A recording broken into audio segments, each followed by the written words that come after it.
Monsieur Lernoux, vous êtes magistrat. Vous avez pris vos fonctions à Lille en janvier 1982, avant de rejoindre en juillet 1984 le TGI de Versailles, puis le parquet de Versailles et de Paris. Vous avez été membre du CSM, inspecteur des services judiciaires, procureur adjoint du tribunal d'Évry, puis avocat général et premier avocat général à la Cour d'appel de Paris. Vous continuez aujourd'hui en qualité de magistrat honoraire juridictionnel. Vous êtes en particulier responsable de l'instruction des candidatures à l'intégration dans la magistrature par les voies hors concours. Bien évidemment, je n'oublie pas que vous êtes le président du jury du concours des greffiers des tribunaux de commerce depuis maintenant 3 ans, aux côtés de Madame Edmé Bongrand et de Maître Bertrand Dubuc-Jadou, que je salue au passage. Monsieur Lernoux, nous ne nous quittons plus, parce qu'il y a pile une semaine, nous étions à la maison des examens d'Arcueil pour les épreuves écrites du concours d'accès à la profession de greffier de tribunal de commerce.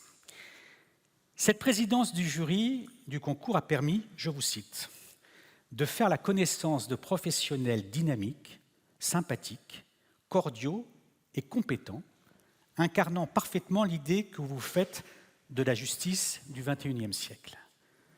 Monsieur Lernoux, vous allez traiter le sujet de l'identité sous un angle différent, celui du juriste praticien. Vos propos seront centrés pour l'essentiel sur l'identité des personnes physiques. Monsieur Lernoux, c'est à vous. Bien, merci à vous. C'est beaucoup plus impressionnant de vous voir de face que lorsque la salle est derrière. Alors, je voulais également faire un petit préalable. Le port de la moustache n'était pas obligatoire pour les intervenants de ce matin, et il faut bien dire que la mienne ne fait pas le figure à côté de celle de Monsieur Kaufmann. Je vais également essayer d'être le plus bref possible, parce que j'ai fait très peur à Christophe Hazard tout à l'heure en lui disant que mon topo faisait 55 pages, et donc vous serez privé évidemment de déjeuner. Je voudrais enfin saluer amicalement Jean-Baptiste Parlos, premier président de la Cour d'appel de Rennes, et Frédéric Bonnet-Chambellan, que j'ai eu la chance, l'honneur et l'avantage de connaître dans le cadre de ma vie professionnelle. Alors je me dépêche parce que j'ai le redoutable privilège d'intervenir le dernier dans la matinée. Alors, lorsqu'il m'a été proposé d'intervenir par les hautes instances de votre Conseil sur le thème de l'identité, j'ai aussitôt effectué un retour en arrière, un retour au petit garçon que je fus. Et je ne sais pas si vous avez connu ce rituel immuable de début d'année. Prenez une demi-feuille de papier, nom, prénom, date de naissance, j'en passe et des meilleurs, et tout d'un coup, une question qui vient de nulle part: êtes-vous pupille de la nation? Alors moi qui étais plutôt bon élève, j'ai l'immodestie de le dire, j'ai dû copier sur mon voisin. Alors cette anecdote en soi n'a aucun intérêt, si ce n'est qu'elle peut être le signe d'une forme de sénescence, voire de sénilité, l'une n'étant pas d'ailleurs incompatible avec l'autre. Non, c'est simplement pour vous dire que dès notre plus tendre enfance, nous sommes amenés à décliner notre identité. Et alors, cette époque, comme le dit Charles Aznavour, c'est parler d'un temps que les moins de 20 ans ne peuvent pas connaître. C'était en effet l'époque où le mari régnait encore en pater familias, ce mari qui octroyait la possibilité à son épouse d'ouvrir un compte en banque, laquelle, avec le fruit de son travail, acquérait des biens réservés dans la communauté, comme en écho à la réserve dans laquelle les Indiens d'Amérique étaient assignés. C'était le père seul qui détenait l'autorité parentale, qui était le seul administrateur des biens de ses enfants mineurs. L'époque où les enfants nés hors mariage, et encore pire ceux issus d'une relation adultère, étaient frappés du sceau, sinon de l'infamie, du moins de la faute du ou de ses géniteurs. Le temps où le mari était presque nécessairement le père, né pendant le mariage sans pouvoir le contester, le temps où on était un homme ou une femme, le temps où les femmes, aussi longtemps qu'elles n'étaient pas mariées, étaient des demoiselles, sans que l'on songeât à affubler les hommes célibataires du qualificatif de damoiseau. Bref, c'était il y a 60 ans, oui, parce que vous avez compris que j'étais un magistrat honoraire, donc j'avais quelques heures de vol derrière moi. Et donc c'était il y a 60 ans, c'était il y a en fait 1000 ans, et notre droit a dû tirer le leçon de l'évolution de notre société que reflète aujourd'hui ce qui est l'identité des personnes physiques. Alors pour autant, vous constaterez que les femmes continuent à porter en bandoulière leur état civil. Il suffit de se référer au carnet du jour dans la presse quotidienne. Combien de fois verrait-on encore écrit, par exemple, que Madame Jacques Dupont, née Solange Martin, est décédée, alors qu'on ne dira jamais que Monsieur Jacques Dupont, veuve Solange Martin, ou encore on verra que Madame Martin, veuve Dupont. On me répondra que cela est de plus en plus rare, et ce n'est pas totalement faux, et que c'est générationnel. Alors je n'ai pas la prétention d'évoquer l'identité des personnes morales. Pourquoi? Parce que moi qui suis un piètre nageur, qui nage comme un fer à repasser, j'aurais l'impression de vouloir donner des cours de natation à un champion olympique et donc par conséquent de ne rien vous apprendre. C'est donc, j'ai focalisé mon intervention sur l'identité civile des personnes physiques. Vous verrez combien elle a évolué ces dernières années et j'aborderai de façon incidente celle des personnes morales. Alors, notre droit est un droit qui a été très longtemps cadenassé, qui a été marqué par la période révolutionnaire puis napoléonienne, notamment avec la loi du 6 fructidor an 2, toujours en vigueur, qui a retenu les principes de l'immutabilité et de l'indisponibilité de l'état civil. Et même si le Code de 1804 a amodié ce principe, il a mis en place tout un système extrêmement restrictif pouvant modifier cet état civil. Alors, qu'est-ce qu'on entend par identité? Donc, je me suis référé à la définition qu'en donne le professeur Grégoire Loiseau. L'identité, ainsi que la définit donc le professeur Grégoire Loiseau, est l'individu vu par le droit. Il poursuit. Elle est qualifiée par le droit et agglomère les éléments qui concourent à l'identification de la personne, à commencer par son nom, son prénom, son sexe, sa filiation. Elle participe de l'état de la personne dans un objectif de police civile, sous l'œil du droit. Encore qu'elle ne se limite pas à cette finalité, l'identité civile fait fond sur la personnalité juridique pour distinguer les unes des autres les personnes qui en sont investies. Cette nécessité d'identification correspond à une nécessité sociale en ce qu'elle fait naître des droits en même temps qu'elle vous soumet à des règles. Alors notre identité est d'abord officialisée via les actes d'état civil qui sont réglementés par les articles 34 à 101-2 du Code civil. Des actes de naissance, dès lors que l'enfant est né viable et vivant, aux actes de décès.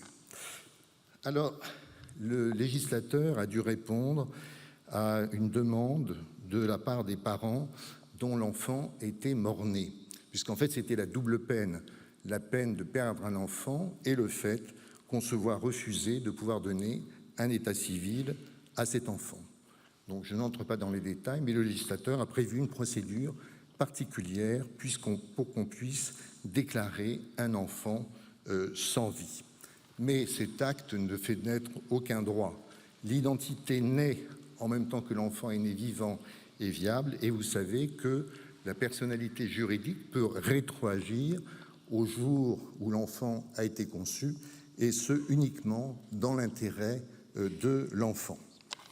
Et donc c'est d'ailleurs toute la question qui va se poser dans l'affaire Palmade, qui a occupé beaucoup des instants de la presse, qui est de savoir si l'enfant qui est né viable et vivant.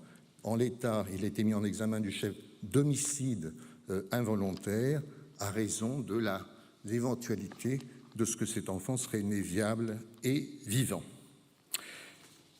La loi dite Justice 21 du 18 novembre 2016 a assoupli les règles relatives à certaines démarches de l'état civil.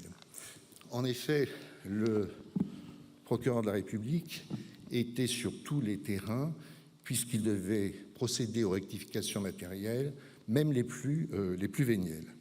J'ai le souvenir, étant au parquet civil à Évry, de devoir procéder à une rectification d'erreurs matérielles, puisqu'il avait été mentionné sur l'état civil le prénom Andreu, au lieu de André. J'ai vu arriver ma secrétaire, fière du travail accompli, qui avait effectivement procédé à la correction. Sauf qu'après Andreu, elle avait marqué E accent aigu.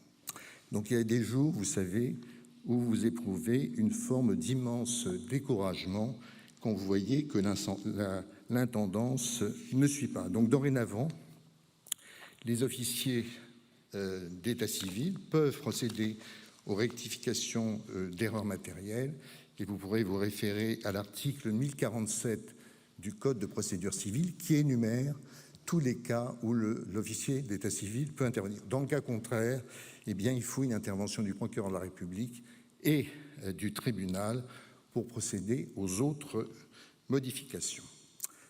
Alors, le contrôle des actes d'état civil est une impérieuse nécessité, et pour répondre et complaire à Bertrand Dubuc-Jadou, qui souhaitait que je vous narre quelques anecdotes, je vais vous faire part de ce que l'on peut qualifier d'accident industriel. Alors, le contrôle de l'identité est un préambule de toutes les audiences, et singulièrement des audiences pénales. Et très souvent, je suis frappé par le fait que mes collègues font à la fois les questions et les réponses. Or, quelquefois, ça peut conduire à des véritables problèmes. Je me souviens d'un individu qui avait fait l'objet d'une interpellation parce qu'il était sous l'objet d'un mandat d'amener d'un juge de l'application des peines et qui était déféré devant le tribunal. Vous appelez Dupont? Oui. Prénom Martin? Oui. Et il répondait oui à tout.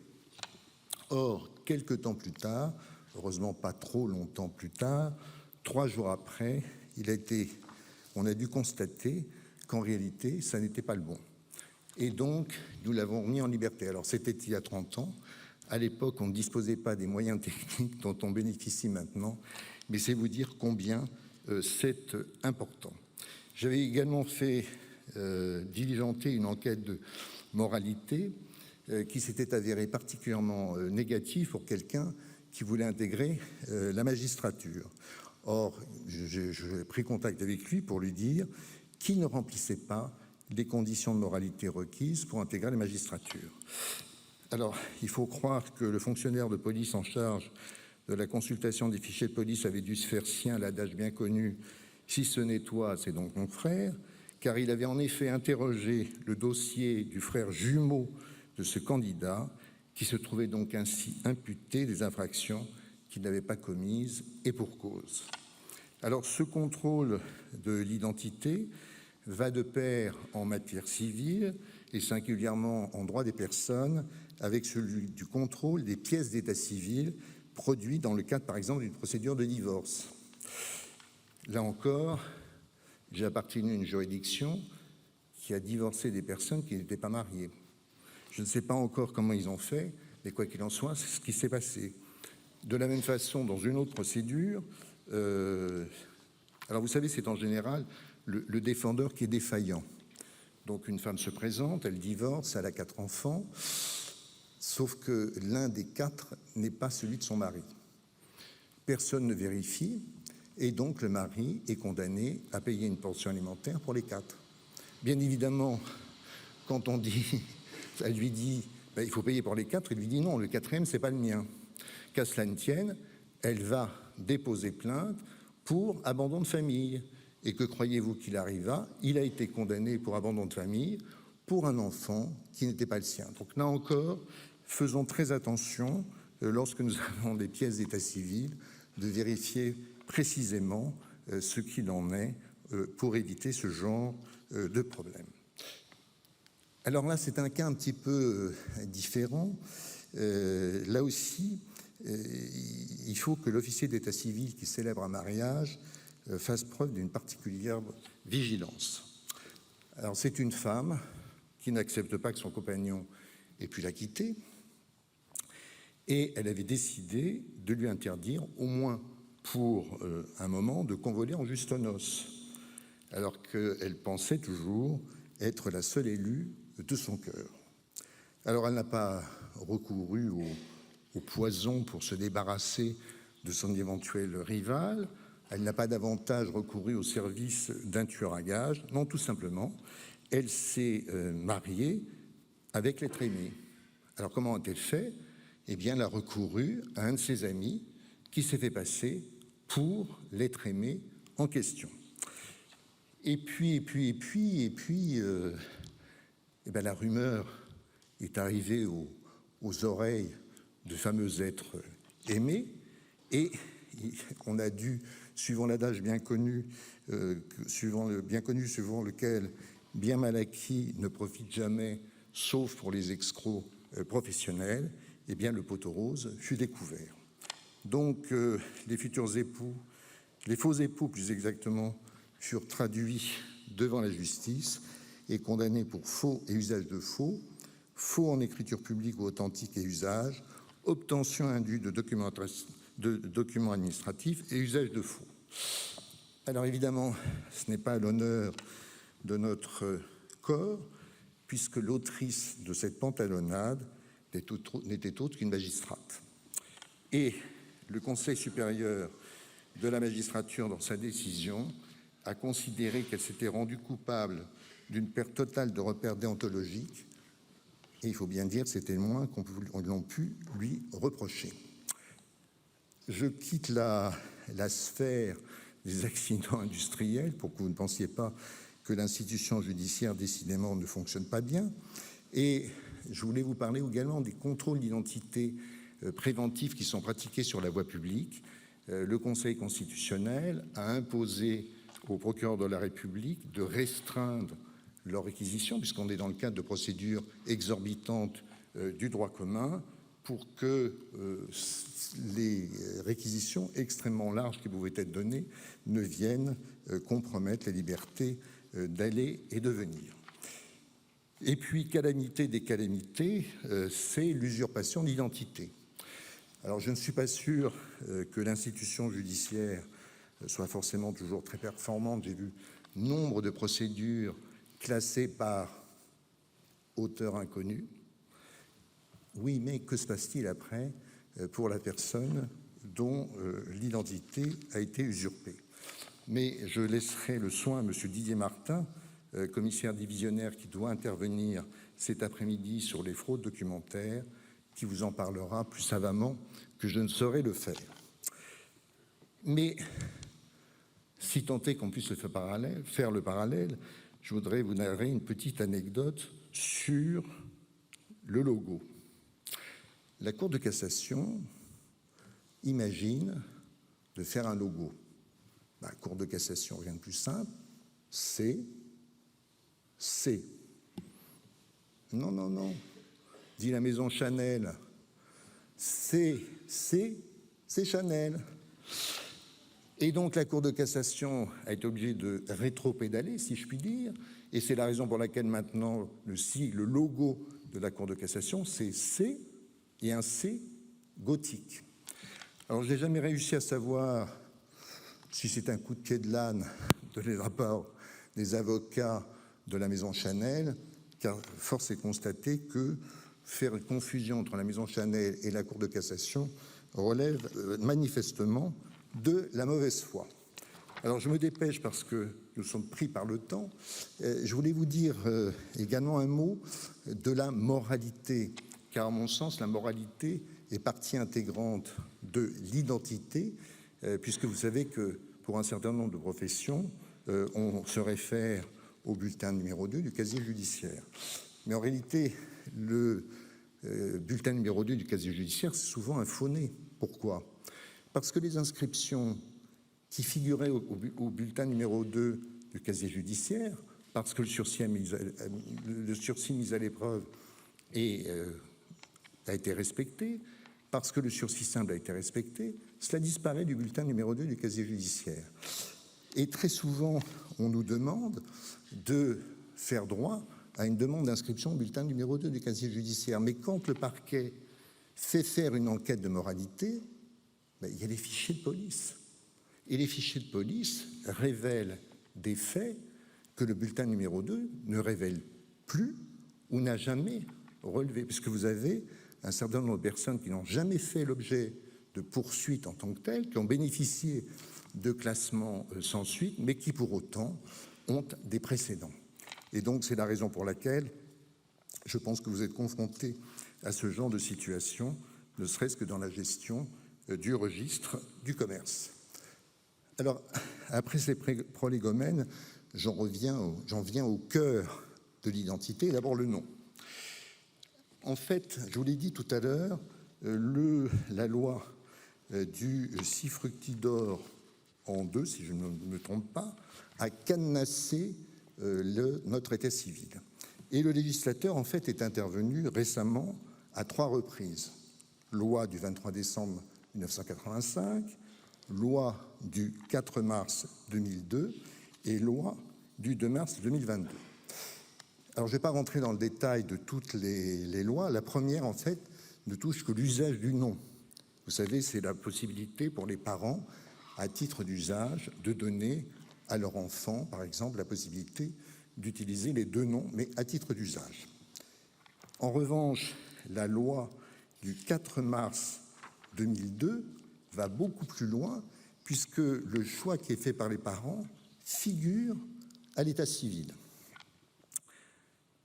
La direction des affaires civiles et du sceau s'est dit, ça va quand même être une source de confusion, parce que ces noms doubles donnés par les parents ne sont pas transmissibles, ils sont sécables.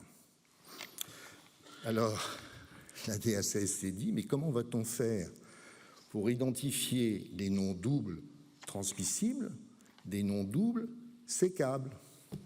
On va mettre 2 tirets. Le Conseil d'État est saisi, il dit non.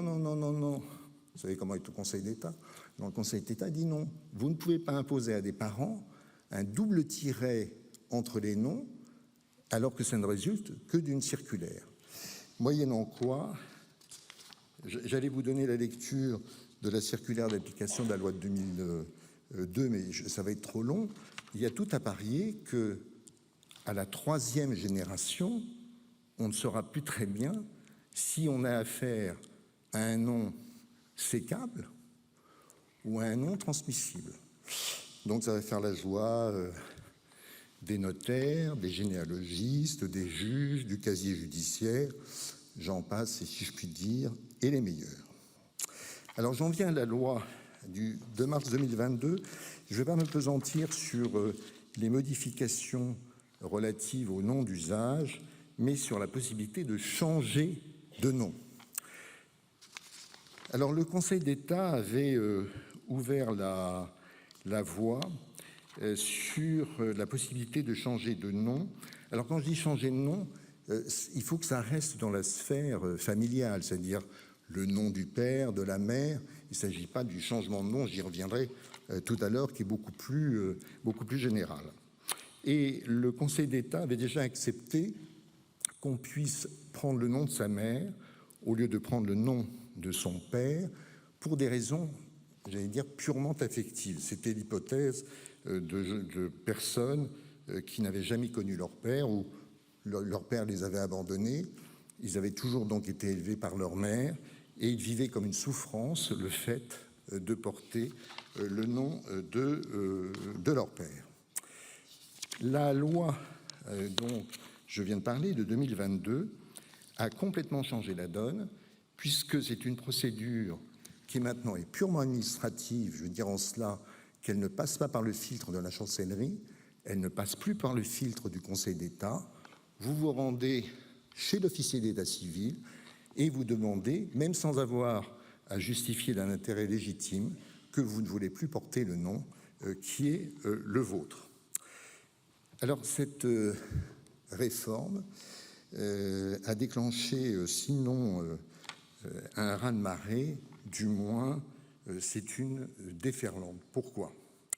Alors quand cette réforme a été adoptée, le ministère de la Justice avait considéré que cette nouvelle procédure devait représenter environ la moitié des 3000 demandes qu'il devait traiter chaque année, en sachant que sur les 3000 demandes, la chancellerie en rejetait 41%, ce qui faisait qu'un peu moins de 1800 dossiers étaient acceptés. En décembre 2022, on comptait déjà plus de 40 000 personnes qui avaient changé de nom, soit l'équivalent des 10 années de dossiers examinés préalablement à l'entrée en vigueur de la loi par la DACS. Et alors après, on a même du mal à y croire. Il y a un sondage de l'IFOP qui a été réalisé en février 2022 qui nous dit quoi ? 22% des Français expriment leur volonté de changer de nom de famille. Alors bien que juriste et pas très fort en mathématiques, j'ai fait un petit calcul. Si l'on se réfère au nombre de personnes majeures en France, cela représenterait un peu moins de 12 millions de personnes qui souhaitent changer de nom. Alors à quand le tsunami et surtout comment les services de l'état civil des différentes mairies vont faire face. Alors je n'ai pas besoin de m'y étendre trop, mais ces personnes sont mues essentiellement pour des raisons psychologiques, en ce qu'elles vivent au travers de leur nom, le fardeau de leur enfance et de leur adolescence. Vous savez que l'on dit notamment que Stendhal a choisi ce pseudonyme, donc, alors qu'il s'appelle Henri Bell, pour prendre ses distances avec son père qu'il méprisait. Indépendamment de cela, mais ça n'a pas changé, dès que vous sortez de ce cadre familial, vous pouvez engager une procédure de changement de nom qui, elle, passe par cette instruction par la chancellerie, ensuite par le Conseil d'État. Alors, vous pouvez demander à changer de nom dans différents cas de figure. Par exemple, si vous portez un nom difficile par sa consonance ridicule ou péjorative, je m'abstiendrai de vous donner des exemples parce qu'en général, il y a forcément quelqu'un dans la salle qui est directement concerné. Vous avez également des personnes qui ont un nom à consonance étrangère. Alors, je vais vous poser une petite question, parce que vous savez, maintenant, on est dans une dynamique différente quand on fait un exposé. Savez-vous qui est Gustave Bonnickhausen ? N'hésitez pas, il n'y a pas de sanction, vous ne serez pas puni. Personne ne sait. Eh bien, c'est Gustave Eiffel. Et en fait, bon, je n'ai rien fait pour vous aider, puisqu'en réalité, son véritable nom, c'était Bonnickhausen-Eiffel. Mais comme la ville d'Eiffel, d'où il est originaire. Sinon, vous imaginez des bateaux-mouches passant au pied de la tour, disant « Eh bien, vous êtes au pied de la tour Bonnickhausen ». C'est quand même beaucoup moins facile. Je passe sur ces changements de nom, alors en sachant que, là encore, la chancellerie est très parcimonieuse, puisque 40% des demandes ont été rejetées en 2020 pour 4293 demandes. Alors j'en viens au prénom. Alors le prénom, là aussi la loi c'est la loi de 2016 de modernisation de la justice du XXIe siècle qui a déjudiciarisé la procédure de changement de prénom à l'état civil. Alors pour ceux, je parle notamment à mes deux collègues, qui ont connu cette procédure avant la réforme de 2016, c'était le parcours du combattant pour les personnes qui souhaitaient changer de prénom. D'abord parce que le ministère d'avocat était obligatoire, il fallait donc une décision du tribunal, voire de la cour d'appel. Maintenant, cette procédure est terminée. Alors moi, j'avais surtout eu à connaître au parquet général de Paris les demandes de changement de nom de personnes qui avaient bénéficié d'une naturalisation qui était d'origine étrangère et singulièrement des pays du Maghreb et qui souhaitaient retrouver leur prénom d'origine. Donc, renoncer au prénom gaulois pour un prénom d'origine. Alors, la difficulté dans ce type de contentieux, c'est que sont des décisions qui sont très tributaires de la sensibilité des magistrats qui les ont en charge. J'avais au sein du parquet général des magistrats qui disaient non, je passe sur les commentaires, oui, et puis ceux qui, ça dépend. Alors vous imaginez, sur le plan de l'égalité devant la justice, c'est une vraie difficulté. Et vous savez que c'est un sujet qui est combien d'actualité, qui a été mis en exergue par qui vous savez, et que je qualifierais du syndrome Corinne. Alors, la circulaire du 18 novembre 2016, élaborée par la DSCS, et c'est pas pour la complimenter, est particulièrement riche et précise pour les officiers d'état civil, c'est-à-dire que le seul motif tiré de l'appartenance à une communauté religieuse ne constitue pas en soi un motif légitime, et de la même façon, il ne suffit pas de déclarer que l'on rencontrerait des difficultés avec les services des services de police du pays dont on a par ailleurs la nationalité, encore faut-il le démontrer. Alors reste à savoir quelle sera la capacité de résistance des officiers d'état civil dans certains de nos quartiers, et c'est la raison pour laquelle ils n'en sont pas mécontents de pouvoir en référer au procureur de la République en cas de difficulté. Le juge aux affaires familiales ne conserve qu'une compétence résiduelle, accessoire, et comme le disait un de mes collègues, moi en tous les cas à titre personnel, je suis favorable à cette procédure. Je préfère un juge qui est un juge recours à un juge hygiaphone à qui on réclame sans cesse de rendre des décisions. Je passe aussi sur les détails de la procédure elle-même, mais pour venir plutôt vous exposer quelles ont été les conséquences de cette réforme. Le principe de la loi, c'est le choix libre du prénom.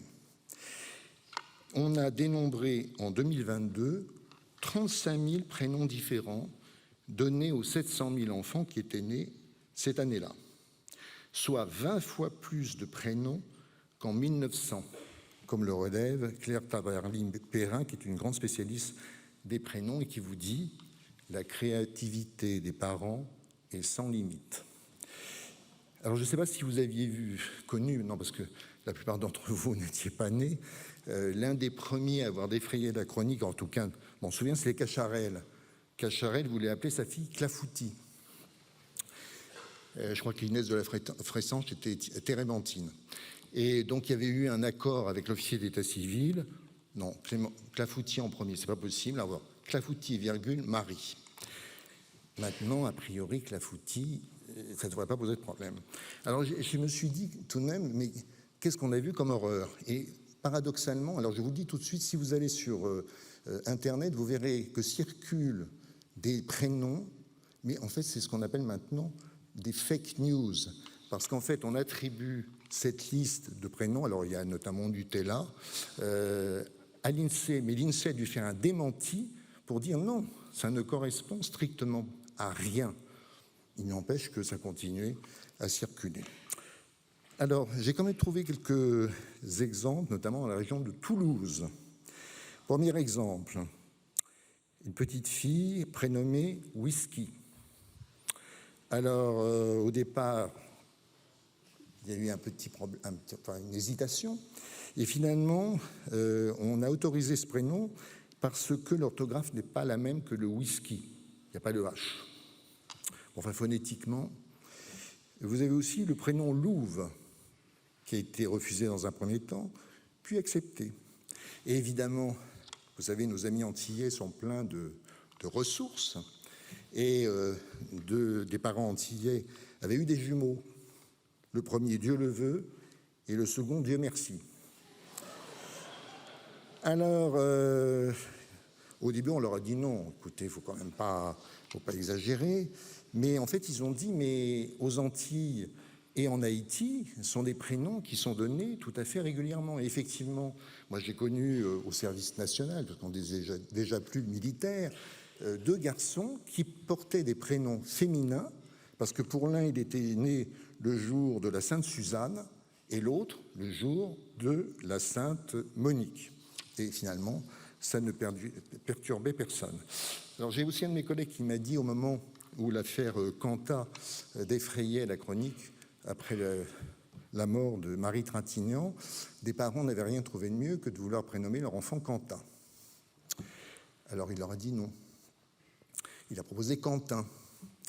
Le tribunal leur a dit non. Et la cour d'appel a dit oui. Donc cet enfant porte le prénom Quentin. Alors j'en viens, et j'en finirai bientôt, je fais attention à l'heure, aux prénoms. Alors les prénoms qui sont d'origine régionale. Alors ce sont les fameux signes diacritiques.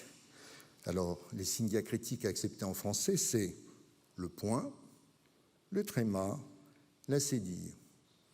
Si ça ne rentre pas dans ce cadre-là, c'est impossible. Alors j'ai trouvé une première... Alors vous savez d'ailleurs que les personnes qui étaient originaires des Balkans ou d'Europe centrale on francisait ces signes diacritiques de façon phonétique. Par exemple, les personnes Ivanovic, donc Vitch avec le tilde, devient Ivanovic CH. Polnareff, 2 F, et plus exactement avec un V, devient F, pour rappeler la prononciation à la russe. Alors en 2001, la Cour d'appel de Montpellier a refusé qu'un prénom Marty, accent sur le I, soit accepté. C'est un prénom et une orthographe catalane, et la Cour de Montpellier a dit non. Le Conseil constitutionnel a dit il faut appliquer la langue française.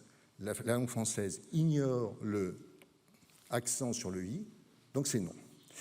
Alors je parle sous la haute autorité du procureur général de la Cour d'appel de Rennes. Alors dans la Cour d'appel de Rennes, ce n'est pas l'accent aigu sur le i, c'est le tilde sur le n.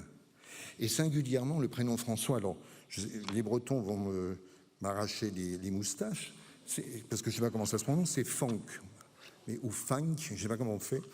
Et il faut dire que les parquets du ressort de la Cour d'appel de Rennes sont sur tous les fronts, puisque certains hommes politiques ont donné, à mon sens, et je n'engage que moi, monsieur le procureur général, ont donné de faux espoirs à un certain nombre de maires. Pourquoi ? Monsieur Richard Ferrand, à l'époque où il était président de l'Assemblée nationale, reçoit un courrier de Madame Belloubet, garde des Sceaux, qui lui annonce « Nous allons faire un décret et tout ça deviendra possible ». Alors il y a un sénateur, ou en tout cas un élu breton, qui a ressaisi le garde des Sceaux récemment en lui disant « Écoutez, ça fait 3 ans qu'on nous a dit ça, qu'est-ce qui se passe ?» Qu'est-ce qui se passe ? C'est qu'entre-temps encore, le Conseil constitutionnel a rappelé qu'à raison de l'article 2 de la Constitution, eh bien, il n'est pas possible de pouvoir utiliser une orthographe différente de celle de la langue française. Alors vous avez même la Cour européenne des droits de l'homme qui a été saisie, et la Cour européenne des droits de l'homme a considéré que, en l'occurrence c'était sur le prénom catalan, que ça ne constituait pas une atteinte ni injustifiée ni disproportionnée du droit des parents à une vie privée et familiale, ni une discrimination en raison de leur appartenance à une minorité nationale, ni une atteinte au droit du procès équitable au regard de l'unité linguistique avancée par le gouvernement. Et la Cour de justice de l'Union européenne a confirmé cette jurisprudence. Alors, je le dis pour vous, notamment si vous êtes confrontés à ces difficultés, pour la tenue du registre du commerce. Vous n'êtes pas tenu par l'acte d'état civil qui éventuellement, parce que le parquet n'a pas été saisi, n'est pas intervenu, porterait un accent qui n'est pas conforme à la langue française. Alors je viens à finalement ce qui est le plus sensible et auquel a fait référence Jean-Claude Kaufmann tout à l'heure, c'est le changement de sexe. Et quand on dit changement de sexe, c'est aussi la filiation.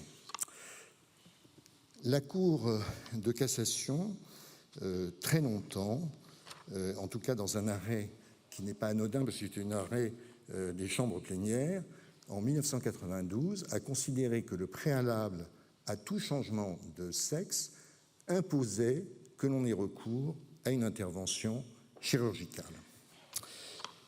Et en fait, le législateur, en 2016, a anticipé la jurisprudence de la Cour européenne des droits de l'homme, qui a considéré qu'il n'était pas possible, que c'était exorbitant que d'exiger une intervention chirurgicale pour changer de sexe.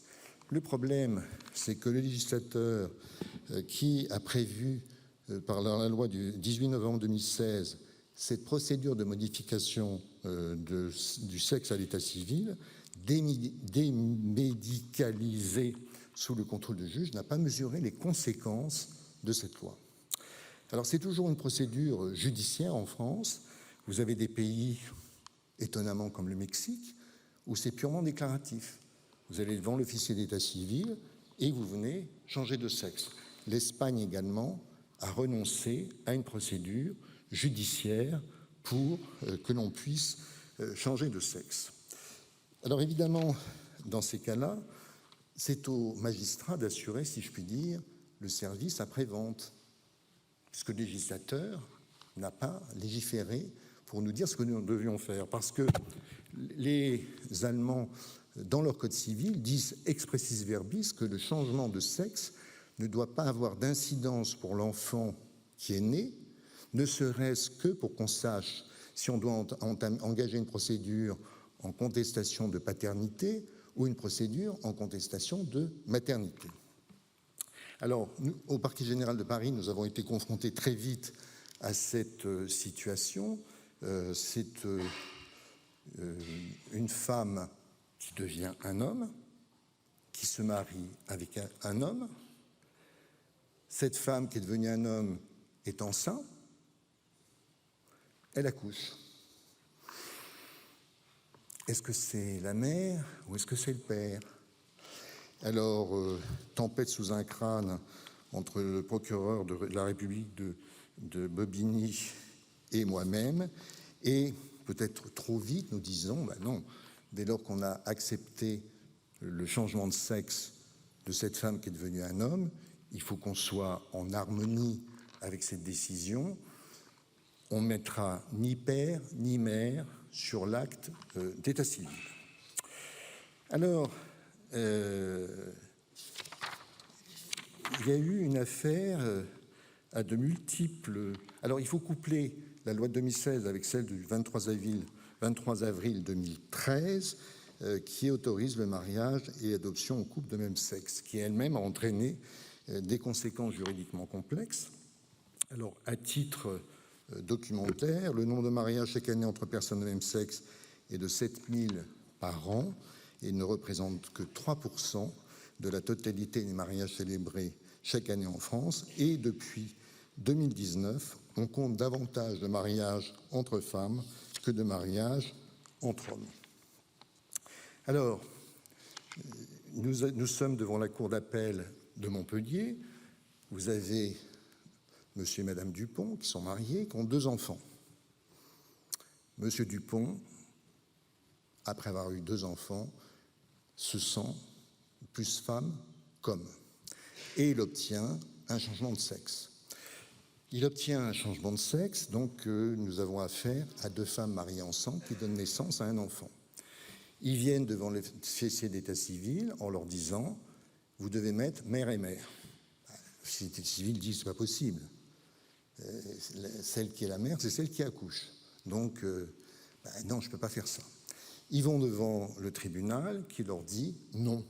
Alors, sauf que le tribunal dit « Il y a une solution, c'est que vous adoptiez votre enfant », ce que la Cour de cassation valide parfaitement.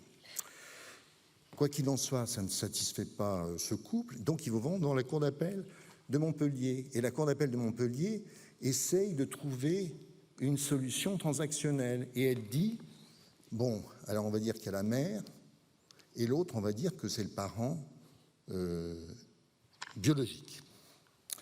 Alors, le parquet général et les intéressés forment un pourvoi en cassation, et la Cour de cassation dit non, il ne peut y avoir en l'état du droit positif qu'une seule mère, et surtout, et c'est ce que fait la Cour européenne des droits de l'homme également, et que fait la Cour de cassation, ils mettent en parallèle la réalité juridique qui est celle du changement de sexe, mais également le droit à l'enfant de connaître ses origines. Et ils considèrent qu'il n'y a pas d'incompatibilité entre les deux et qu'on respecte les deux exigences, si je puis dire. Et donc la Cour de cassation casse et elle renvoie devant la Cour d'appel de Toulouse. Mais entre-temps, intervient la loi sur la PMA de bioéthique qui permet à deux femmes, quelle que soit d'ailleurs leur situation conjugale, de reconnaître préalablement au recours à la PMA, de reconnaître l'enfant devant notaire, et lorsque l'enfant naît, l'enfant, dès lors qu'elles viennent avec cet acte de reconnaissance préalable, l'enfant est le fruit de deux mères. Donc on arrive devant la Cour de Toulouse. Et qu'est-ce que dit la Cour de Toulouse? Elle dit, la Cour de cassation, lorsqu'elle a statué, elle ne connaissait pas la loi bioéthique pour cause qui est intervenue après sa décision. Ce n'est pas contraire à l'ordre public de dire qu'il y a deux mères, puisque la loi sur la bioéthique autorise le fait qu'il y ait deux mères. Alors ce qu'on peut regretter, c'est que le parquet général de Toulouse n'est pas formé de pourvoi en cassation, puisqu'il est absolument indispensable que la Cour de cassation, même si les juridictions sont moins obéissantes que ne sont les juridictions administratives devant la jurisprudence du Conseil d'État, mais qu'au moins la Cour de cassation donne le là. Alors je vais aller très vite maintenant pour vous dire simplement que vous avez une circulaire qui est sortie il y a très peu de temps elle est du 8 septembre dernier de la DACS sur la naissance de personnes qui ont un sexe non identifié à la naissance. Donc on retarde maintenant le délai de déclaration, enfin c'est très court, hein. Au lieu de 5 jours, c'est 3 mois, mais la loi permet, via une procédure judiciaire, s'il s'avère avec le temps que le sexe figurant à l'état civil ne correspond pas à la réalité du sexe de la personne concernée, eh bien on pourra rectifier l'acte de naissance en sachant, alors je ne sais plus très bien par quel procédé, qu'on ne fait pas mention, il n'y a pas de mention marginale, c'est-à-dire je pense qu'on refait, mais je parle sous le contrôle de la DACS, on est peut-être contraint de refaire un nouvel acte de naissance pour ne pas que figure le premier sexe. Alors je vais très vite également en sachant que la Cour de cassation est confirmée en cela par la Cour européenne des droits de l'homme, n'a pas fait droit à une requête pour avoir la mention sexe neutre. Et la Cour de cassation a rappelé qu'en l'état de notre droit, il repose sur la binarité sexuelle, mâle ou femelle, oui, mais il n'y a pas de sexe neutre. Bien, j'en viens à ma conclusion, simplement pour vous dire, vous l'avez compris, qu'en 60 ans, le monde judiciaire et surtout juridique a connu de nombreuses révolutions, et comme le laissait entendre tout à l'heure Jean-Claude Kaufmann, cette révolution n'est pas achevée. J'aurais pu vous parler aussi des reconnaissances frauduleuses d'enfants qui, dans certains départements de la couronne parisienne, constituent un véritable fléau, puisque nous avons certains individus de nationalité française que nous qualifions de serial reconnaisseurs, qui reconnaissent des enfants moyennant finance dans le seul but de leur permettre d'acquérir la nationalité française.